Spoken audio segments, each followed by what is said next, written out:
Bonjour, cet épisode est le deuxième d'une série de vidéos consacrées aux tenseurs de contraintes. Au cours de cette séance, nous allons aborder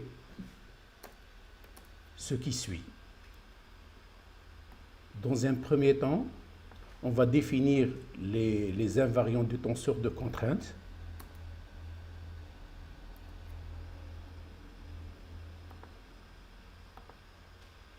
Et on donne un exemple de calcul de ces invariants. Ensuite, on verra la décomposition du tenseur de contraintes en parties sphériques et déviatoriques. Et on donne aussi un exemple de cette décomposition. Enfin, on étudie le calcul du vecteur contrainte et ses deux composantes normales et tangentielles. Et de la même manière, on va donner un exemple pour mieux expliquer le calcul.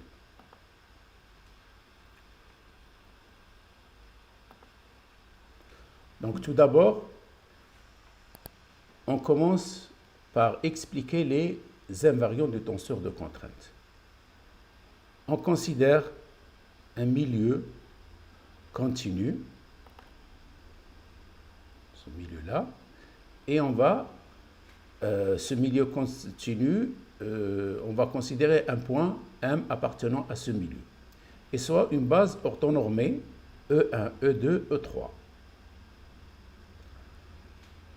Autour du point M, on va considérer un élément de volume de dimension infinitésimale sous forme d'un cube.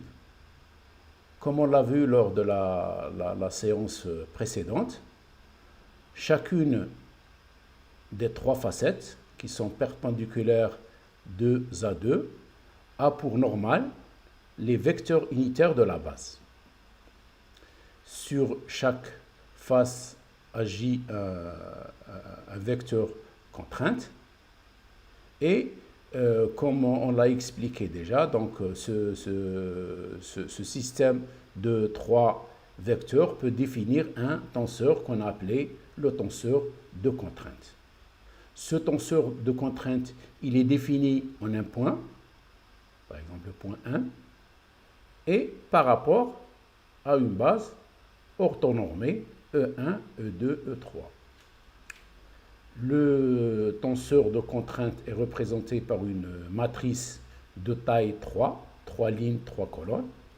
Il comporte 9 coefficients ou 9 composantes. Mais en réalité, compte tenu de la symétrie de ce tenseur de contrainte, on n'a que 6 composantes. Les éléments ou les coefficients situés sur la diagonale, sigma 1, 1, sigma 2, 2, sigma 3, 3, et les composantes hors diagonale, sigma 1, 2, qui est égal à sigma 2, 1, sigma 1, 3, qui est égal à sigma 3, 1, et sigma 2, 3, qui est égal à sigma 3, 2.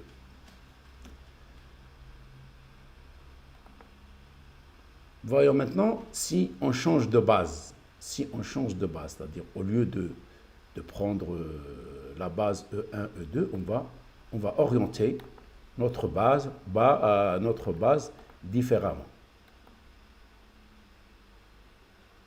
Donc, en orientant en prenant des bases différentes, donc on va changer l'orientation de ce cube élémentaire. Qu'est-ce qui va en découler? Il va en découler que les coefficients de la matrice, elles vont changer de valeur. Pour chaque orientation, si je prends cette orientation, ces valeurs-là, sigma 1, 1, sigma 1, 2, sigma 1, 3, toutes les composantes, elles vont prendre des valeurs différentes. Donc, à chaque fois qu'on écrit un tenseur de contrainte, on lui associe la base dans laquelle on a déterminé ce tenseur de contrainte. Cependant, il y a il y a trois scalaires qui sont issus de ce tenseur de contrainte et qui ne vont pas varier, d'où l'appellation invariant. on verra maintenant les trois invariants du tenseur de contrainte. Donc soit le tenseur de contrainte qui est affiché, qui est défini dans une base E1, E2, E3. Donc on définit à partir de là ce qu'on a dit invariants I1, I2 et I3.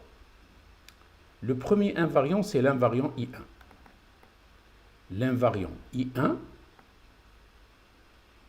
est la trace de la matrice de ce tenseur, c'est-à-dire sigma 1, 1 plus sigma 2, 2 plus sigma 3, 3. Le deuxième invariant, si on l'écrit sous forme indicielle, I2, c'est 1 demi de sigma II, sigma JJ, moins sigma IJ, sigma JI. Et comme le tenseur est symétrique, la composante sigma IJ est égale à sigma JI. On va voir maintenant le calcul de ce deuxième invariant d'une manière explicite. Alors, ce deuxième invariant, c'est la somme de trois mineurs.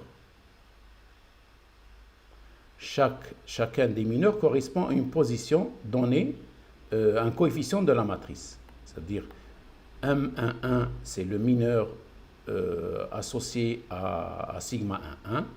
M2, c'est le mineur associé à sigma 2,2. Et M33 est le mineur associé au coefficient ou à la composante sigma 3,3. Alors, comment on va maintenant déterminer le mineur? Par exemple, pour déterminer le mineur M11, donc on va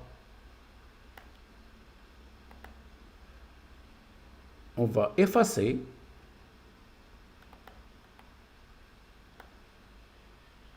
la première ligne, puisque c'est M11.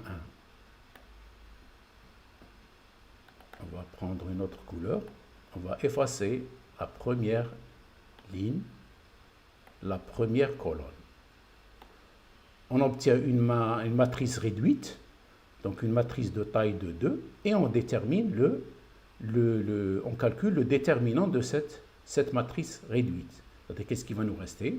Sigma 2,2, sigma 2,3, sigma 3,2, sigma 3,3. Comme sigma 2,3 est égal à sigma 3,2 compte tenu de la symétrie. La même chose, on le fera pour le coefficient, le coefficient sigma 2,2 ou la composante sigma 2,2 et la même chose pour sigma 3,3. Voyons d'abord pour M11 comment on va le déterminer. Donc M11, il correspond au calcul de ce déterminant. C'est sigma 2,2 fois sigma 3,3 moins sigma 2,3 par sigma 3,2. Comme c'est symétrique, on aura sigma 1,1, sigma 2,2, sigma 3,3 moins sigma 2,3 au carré. On fera la même chose pour sigma 2,2, pour M2,2, le mineur M2,2 et le mineur M3,3. Voyons maintenant pour le mineur M2,2.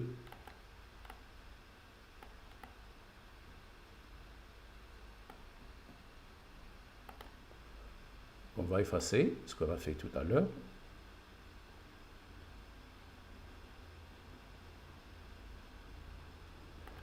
M2,2, c'est le mineur associé à sigma 2,2. C'est-à-dire sigma 2,2, deuxième ligne, deuxième colonne. Donc on va supprimer la deuxième ligne et la deuxième colonne. On obtient une matrice réduite qui sera composée sigma 1,1, sigma 1,3, sigma 3,1 et sigma 3,3. et on calcule le déterminant de cette matrice réduite. Le déterminant de cette matrice réduite est le mineur, associé à sigma de 2. Il est de même pour le mineur M33. Donc, voilà pour le mineur M de 2. M de 2. Et voilà le déterminant. Sigma 1,1, sigma 1,3, sigma 3,1, sigma 3,3. Donc, ça sera sigma 1,1 par sigma 3,3 moins sigma 1,3 au carré. Et on continue pour M3,3.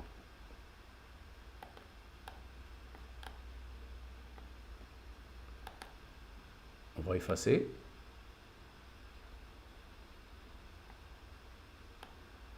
M3,3, ça veut dire qu'on va supprimer la troisième ligne et la troisième colonne. On obtient une matrice réduite et on calcule son déterminant de la même façon qu'on l'a fait pour M1,1 et M2,2.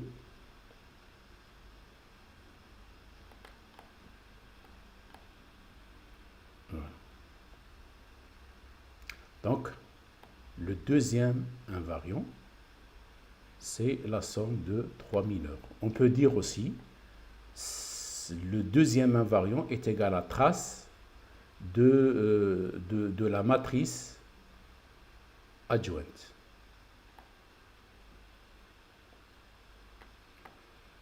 Voyons maintenant le troisième invariant. Le troisième invariant, c'est I3. Il est égal au déterminant de sigma. D'une manière simple, on peut calculer ce déterminant en développant soit sur une ligne, soit sur une colonne. Ça, c'est le calcul classique. Donc, on peut développer suivant une ligne, une colonne, enfin n'importe quelle ligne ou n'importe quelle colonne. Donc, si j'ai une ligne, par exemple, où il y a des zéros, hein, donc il vaut mieux choisir là où on a le minimum de calcul à faire. Et on verra ça dans des exemples, dans des séances vidéo qu'on fera par la suite. Ce que je vais vous proposer, c'est une manière un peu simple pour calculer ce déterminant. Donc, il suffit de reprendre cette matrice, rajouter la première colonne, la deuxième colonne, et former des diagonales.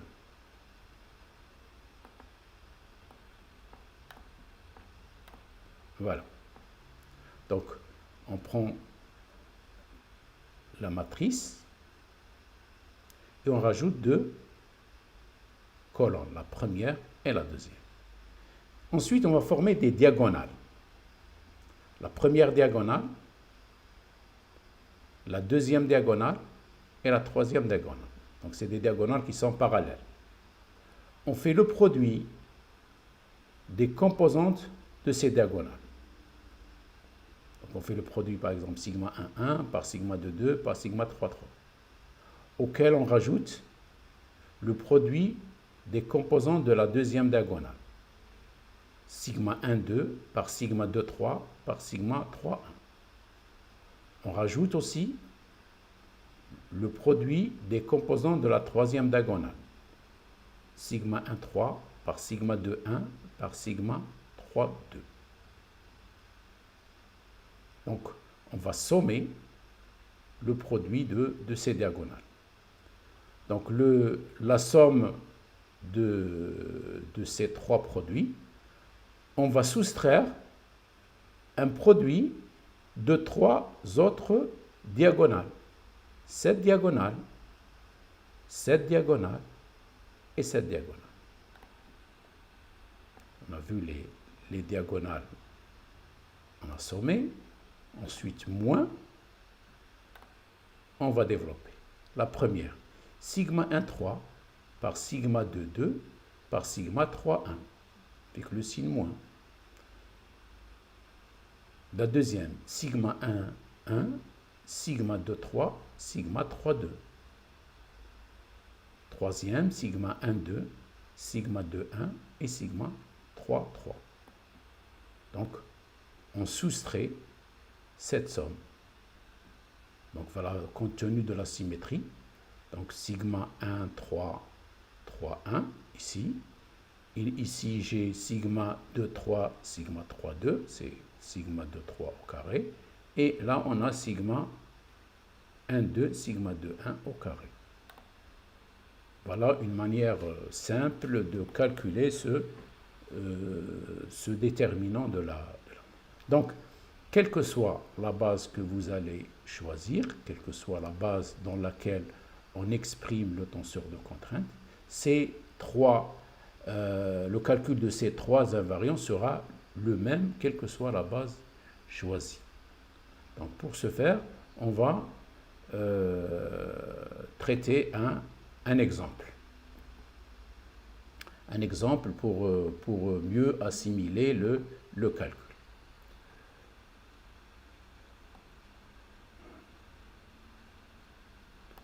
Donc, soit le tenseur de contrainte au point 1, il est donné comme suit. On demande de calculer les trois invariants de ce tenseur. Donc, vous avez le tenseur sigma, il est donné, les coefficients sont exprimés en mégapascal. Donc, on va calculer les trois invariants, I1, I2 et I3. Et on commence par le premier invariant, c'est la trace de sigma. Donc, sigma 1, 1 égale à 1, plus sigma 2, 2 égale à 1, plus sigma 3, 3 égale à 4. Donc, j'ai 1 plus 4. Ça donne 6 mégapascales. Voyons maintenant le calcul du deuxième invariant. Donc, le deuxième invariant, c'est la somme de trois mineurs. Le premier mineur, pour le premier mineur, on va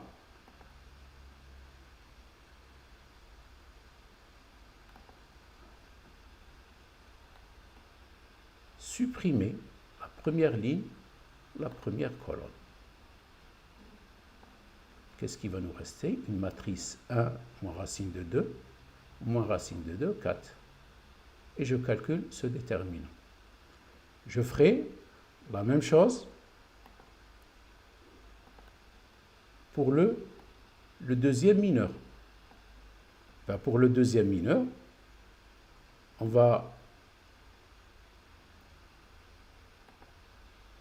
éliminer la deuxième ligne et la deuxième colonne. 1, racine de 2, racine de 2, 4. Et on calcule ce déterminant. Il est de même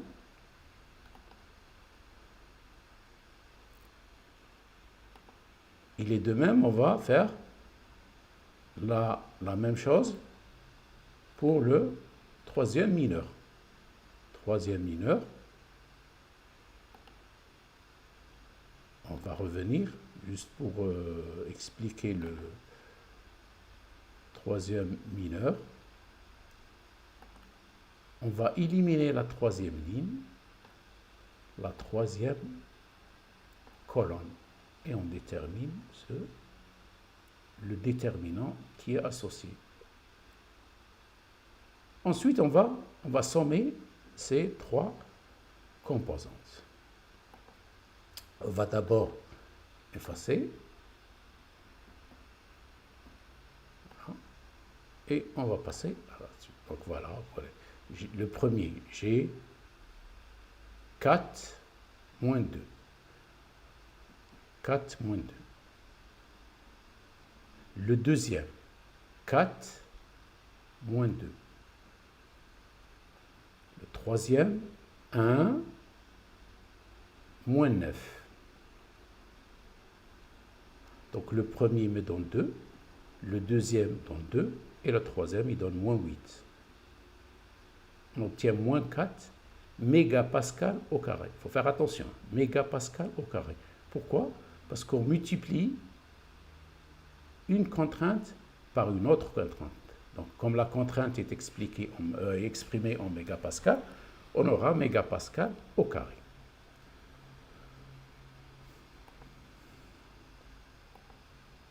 Voyons maintenant le troisième invariant. Le troisième invariant, c'est le déterminant de sigma. Comme je l'ai expliqué tout à l'heure, qu'est-ce qu'on va faire?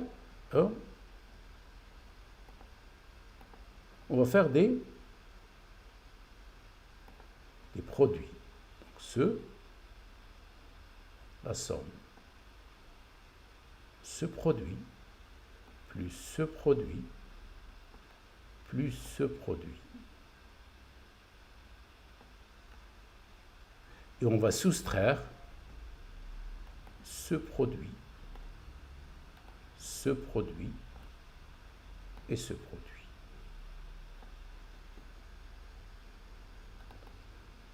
Voilà. Si je prends le premier, ce sera 1 par 4. Deuxième, moins 3, moins racine de 2, racine de 2. Le troisième, racine de 2, moins 3, moins racine de 2. Donc là, c'est une somme. Et on va soustraire les produits des 3 autres diagonales. Donc, ce produit-là, donc moins racine de 2, 1, racine de 2. Ce produit 1 par moins racine de 2 par moins racine de 2. Et ce produit moins 3 par 4.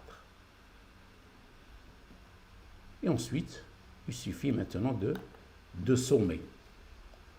Donc, on trouve 4 plus 6 moins 2 plus 2 plus 36.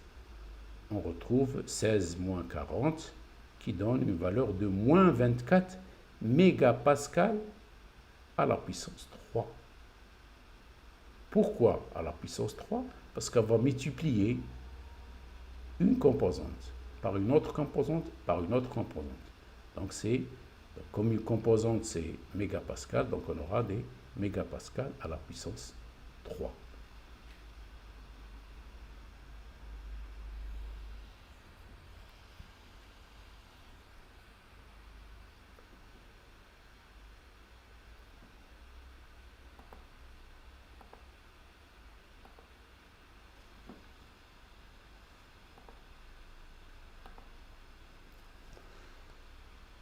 On va maintenant expliquer la décomposition du tenseur de contrainte en parties sphériques et déviatoriques. Soit le tenseur de contrainte. Je peux dire tenseur de contrainte sigma est égal à sigma. Comme c'est une sigma est représentée une matrice de taille 3, je vais rajouter une matrice de taille 3 et je vais soustraire aussi une matrice de taille 3. Donc je vais rajouter une matrice de taille 3 qui sera le produit d'une matrice identité de même taille, c'est-à-dire taille 3, que je vais multiplier par un scalaire. Ce scalaire, c'est le premier invariant sur 3. Donc je vais rajouter plus I1 sur 3 qui multiplie la matrice identité. La matrice identité de taille 3, vous avez une matrice qui a les composantes diagonales égales à 1 et hors diagonale égale à 0. Le scalaire, c'est I1 sur 3, qui est appelé aussi pression hydrostatique. On verra plus tard l'utilité de cette décomposition quand on arrive à des cours un peu plus avancés et plus élaborés pour expliquer la nécessité de connaître ces deux composantes. Alors, donc comme j'ai cette égalité, qu'est-ce qu'on va faire? On va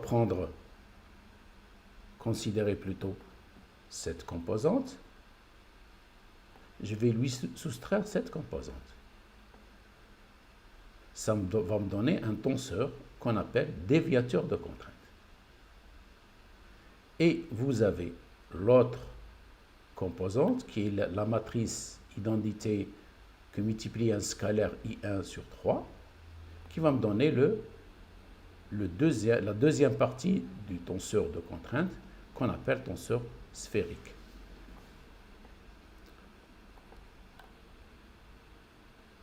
Voyons maintenant cette décomposition en détail. Soit on a un tenseur de contrainte qui est affiché. Hein. Vous avez que le tenseur de contrainte qui est affiché.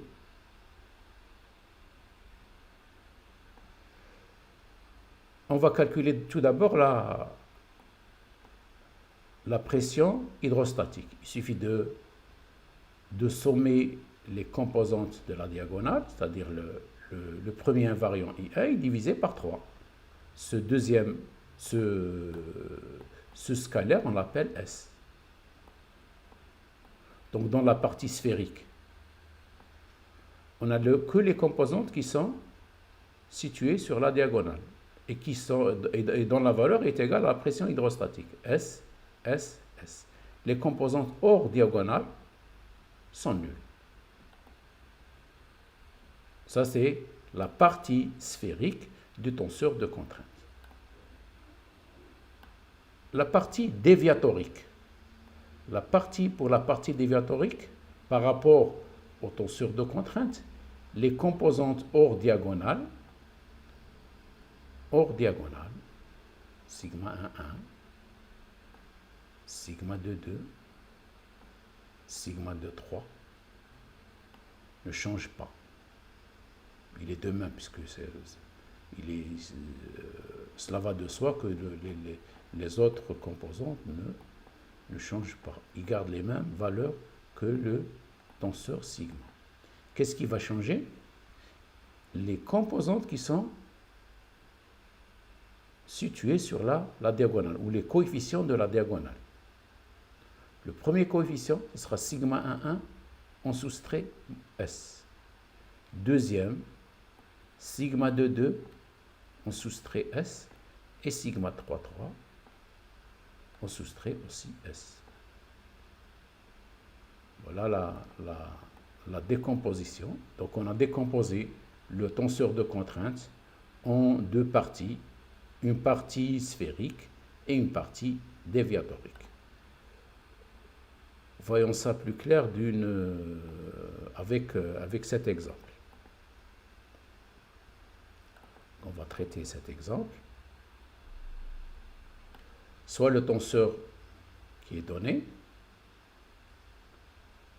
Donc la première des choses, c'est de calculer la pression hydrostatique, c'est-à-dire calculer la trace et la diviser par 3. Donc c'est 4 moins 3 plus 9. Et la diviser par 3, ça c'est 3. C'est clair. La partie sphérique, on n'a que les composantes de la diagonale. Les autres sont nuls. Donc comme S est égal à 3, donc la partie sphérique, on a 3, 3, 3. Et hors diagonale égale à 0. C'est facile à calculer. La partie déviatorique, ou ce qu'on appelle couramment le déviateur de contrainte. Donc les composantes hors diagonale ne changent pas. C'est-à-dire si j'ai 3, 3 ne change pas, 0, 0 ne change pas, ici on a 0, 0, et compte tenu de la symétrie, faites attention, on doit être symétrique, c'est 3, 3, 0. Qu'est-ce qui va changer? Uniquement les composantes de la diagonale. Donc on va soustraire à chaque fois la pression hydrostatique. Donc la première composante, c'est sigma 1,1 moins S. Sigma 1,1 est égal à 4. 4 moins 3. Deuxième composante, c'est moins 4. Moins 4, moins 3. Troisième composante, c'est 9. 9, moins 3. Et voilà, on obtient le déviateur de contrainte. Bien sûr, si on somme la partie sphérique et la partie déviatorique, on retrouve le tenseur sigma.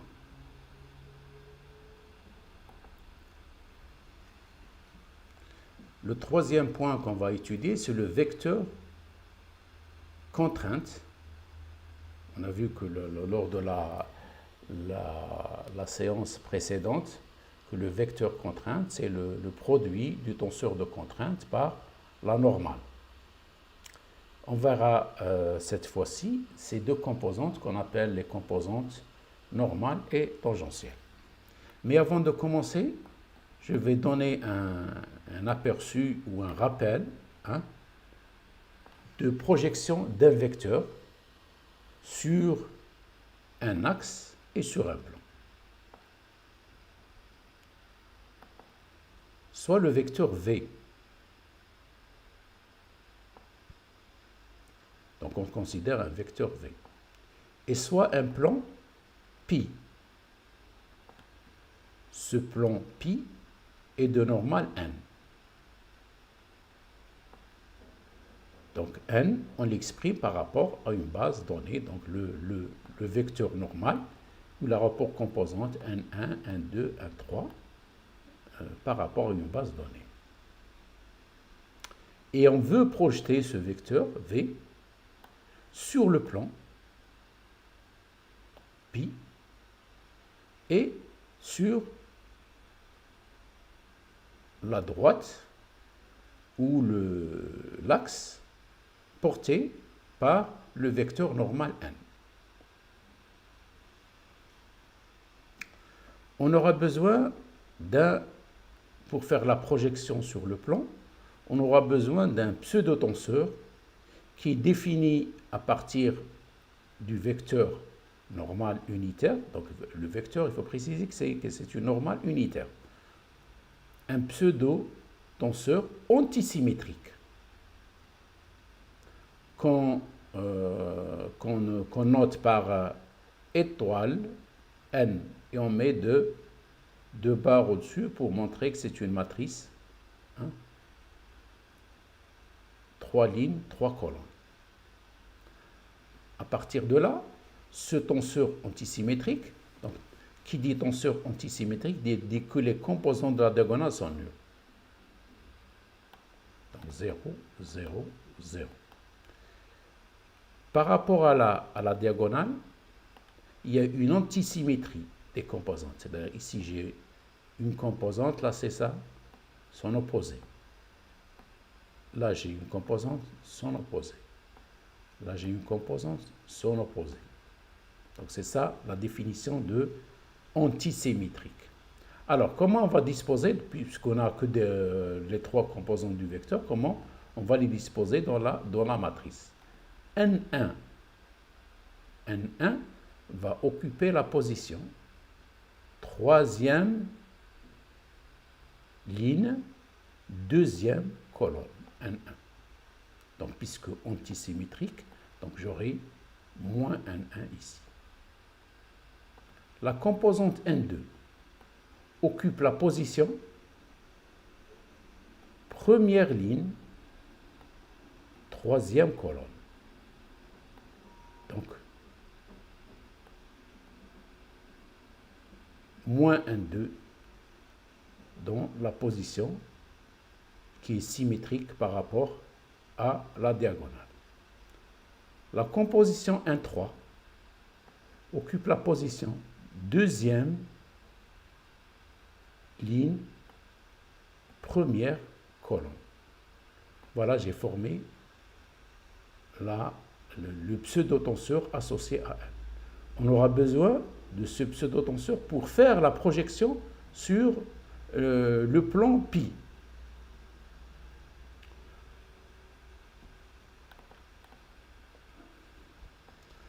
Quand on fait la projection V sur le plan pi, que je note Vπ, c'est la projection du vecteur V sur le plan π.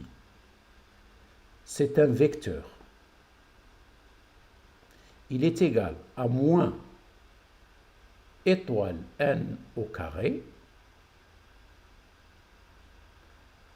produit contracté avec le vecteur V. Donc, je précise moins étoile n au carré, ce n'est pas les composantes au carré, c'est étoile n par étoile n. Donc ici, on aura un double produit contracté, puisque j'ai n par n, et le résultat, on va le multiplier par V. Donc on obtient un vecteur. Comme on le sait aussi, quand on projette le vecteur V sur n, on fait tout simplement un produit Vn, que je désigne par Vn, la projection de V sur la normale n, projection de V sur la normale n. C'est un scalaire qui est donné par le produit scalaire de deux vecteurs, le vecteur V et la normale n. Donc c'est un produit, ici scalaire, ça donne un scalaire. Par contre là, la projection sur le plan, ça donne un vecteur. Bon, à partir de ce rappel-là, on va maintenant voir comment on détermine les composants du vecteur contrainte. Donc on va considérer, on va zoomer un peu pour voir plus clair. Voilà. On considère une facette de normale n et soit un point M appartenant à cette facette. Le vecteur contrainte au point M agissant sur la facette de normale n et le vecteur T Mn. Comment on lit ça? Le vecteur contrainte au point M agissant sur une facette de normale n. Ce vecteur est composé d'une composante dirigée suivant la normale, qu'on note T, N, Mn, qui est toujours portée par n, et une composante tangentielle ou de cisaillement qui appartient au plomb de la facette. Donc ce vecteur appartient au plomb de la facette. Par contre, ce vecteur appartient à la normale, c'est-à-dire il appartient à un axe que je note quand on note T, Tau, Mn. Des fois, on simplifie l'écriture. Cette composante, on la note par Tau. Et cette composante, on la note par sigma n. Toujours, donc il faut que ça soit la même base, c'est-à-dire quand on écrit, quand on détermine la normale, et on détermine, on exprime bien sûr le tenseur de contrainte. Donc, il faut que ça soit la même base pour que le produit soit licite.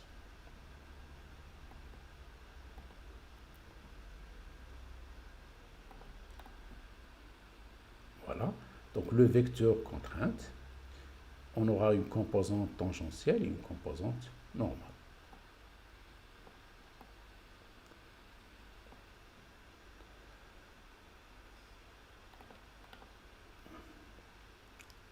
Alors, la composante normale est portée par le vecteur n, lequel est perpendiculaire au plan de la facette. Donc, Tn, on met ici, vous voyez que c'est ça, c'est un scalaire. Il est donné par le produit contracté en écriture matricielle, n transposé par le vecteur contrainte, et comme on a vu la dernière fois, le vecteur contrainte, c'est le produit de sigma par n. Donc n transposé sigma n. En écriture matricielle, c'est ni, sigma ij, nj. Faites attention ici, hein. Il faut qu'on trouve un scalaire, c'est-à-dire l'indice i est répété 2 fois et l'indice j est répété 2 fois. On a des indices libres. Alors, pour la composante, maintenant, tangentielle. La composante tangentielle, on a dit qu'elle appartient au plan. Donc, si elle appartient au plan, donc il faut déterminer le vecteur. Ça, c'est un vecteur. D'accord? Et là, c'est un scalaire. Ce vecteur, c'est moins n étoile au carré par le vecteur contrainte qui est égal à sigma n. Donc, c'est pour ça que j'ai mis ça, c'est le vecteur contrainte. On rappelle ce que j'ai dit tout à l'heure, les composantes du pseudo-tenseur antisymétrique n étoile associé à n. Alors, voilà, vous avez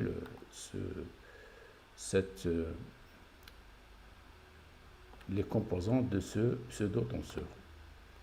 Maintenant, si on cherche uniquement à déterminer la norme du vecteur tangentiel, ben, si je connais le vecteur t de n et je connais sa composante normale, à partir de ce triangle-là, je peux déterminer la norme du vecteur contrainte tangentielle. Donc, ce sera la norme du vecteur composante tangentielle, ce sera la racine carrée de la norme du vecteur contrainte moins la norme de la composante normale. C'est une façon de calculer. On peut le calculer aussi autrement. On peut calculer cette norme, c'est-à-dire la composante tangentielle, en faisant le produit de étoile n, sigma n. Mais ça donne un vecteur et on prend la norme de ce vecteur. Ou si déjà on l'a calculé, ici, on fait attention à la chose suivante, ça c'est la relation qui donne le vecteur. D'accord? Cette relation, elle donne le vecteur. Le vecteur. Par contre, cette relation, on a dit ici la norme, elle donne uniquement la norme. Et si vous faites ce produit, ça ne donne pas le vecteur contrainte tangentielle. Composante du tangentiel. Bon, on va maintenant faire un exemple.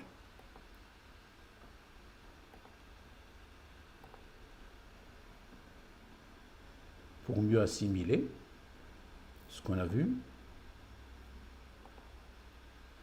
Voilà, un exemple de calcul du... On va d'abord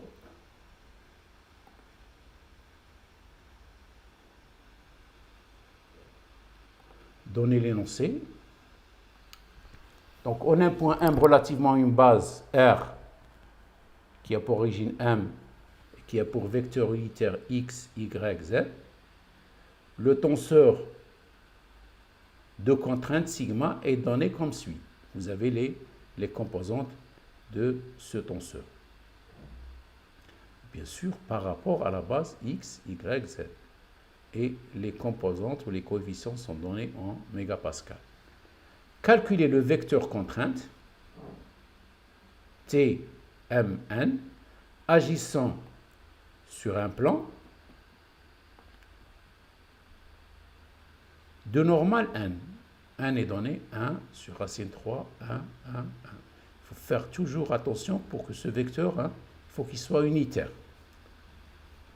En déduire les composantes normales sigma n et tangentielle tau de ce vecteur. Donc là, on demande uniquement la composante, la norme. La deuxième question, calculer le vecteur. On dit bien le vecteur t ici. Là, uniquement la norme. Agissons sur ce plan.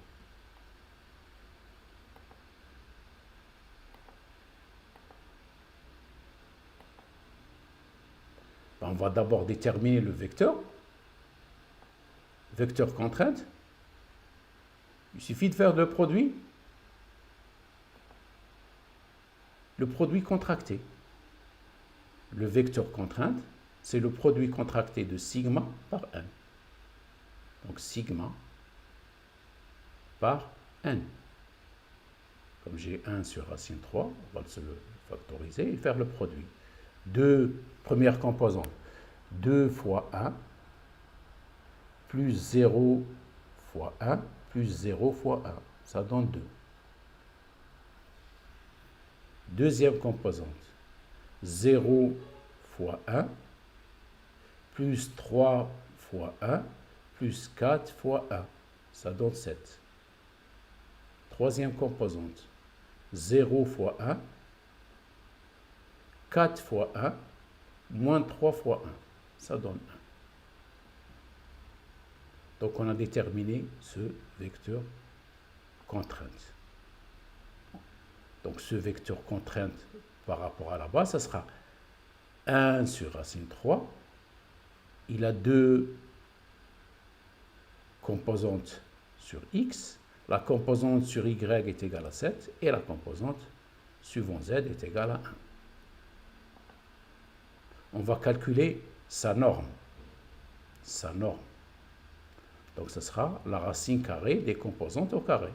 Donc 1 sur racine 3, on le sort. Et on fait la racine carrée de 2 au carré, plus 7 au carré, plus 1 au carré. Donc on retrouve 54 sur 3.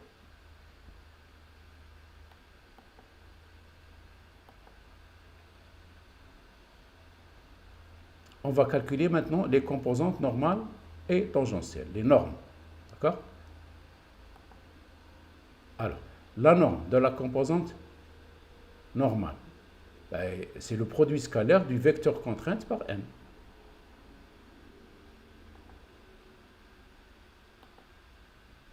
Le produit scalaire de t par n, vous avez t et vous avez n. Donc c'est un produit scalaire, ça va donner un scalaire qui est égal à 10 tiers au impair. La composante, maintenant, tangentielle. Uniquement, là, on calcule uniquement la norme.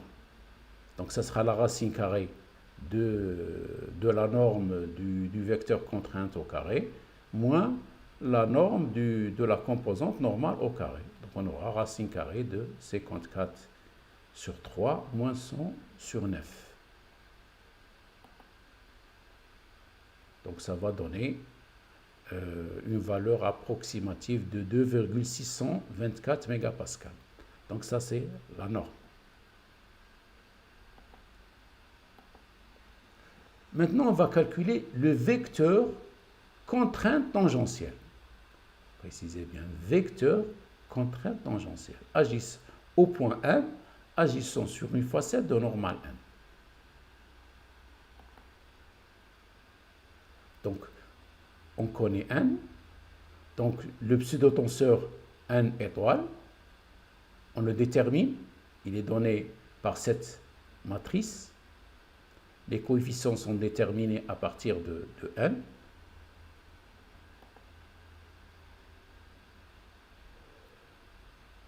Alors, ce vecteur, il est égal à moins n étoile au carré par le vecteur contrainte tangentielle, c'est-à-dire le vecteur qui est donné par le produit de sigma, produit contracté, sigma par n.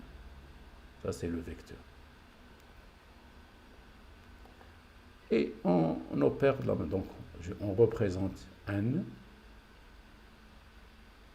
étoile n au carré, c'est-à-dire étoile n par étoile n, que multiplie sigma que multiplie n.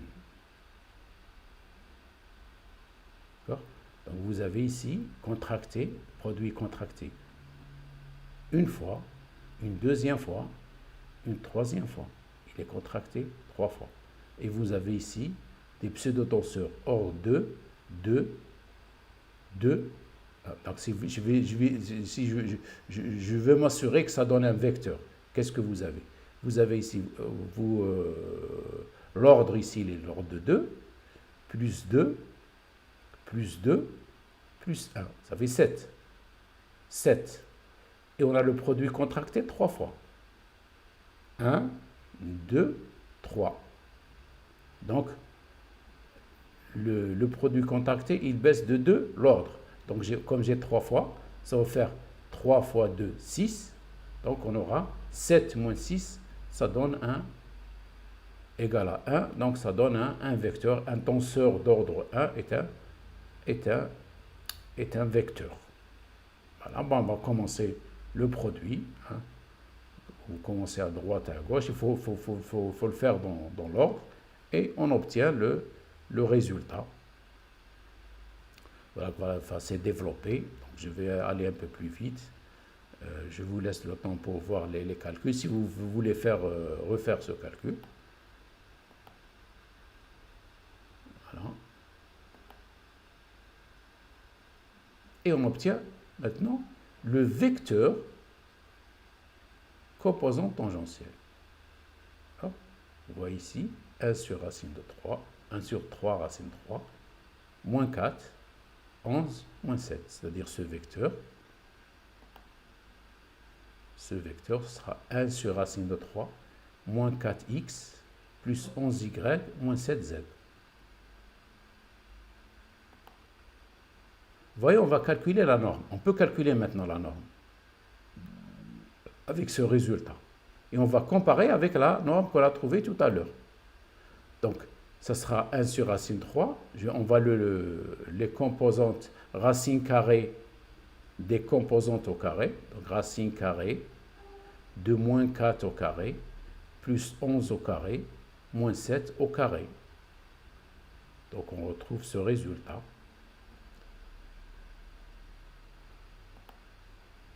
Voilà. On retrouve 2,624. C'est ce qu'on a trouvé tout à l'heure. Si on revient en arrière, voilà ce résultat. Voilà, ce résultat, on l'a déjà trouvé tout à l'heure. Donc ça confirme que le résultat est correct, c'est qu'on n'a pas fait d'erreur.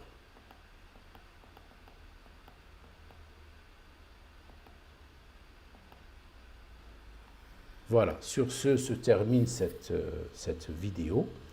On verra dans la prochaine vidéo les contraintes principales, les directions principales et le changement de base. Au revoir.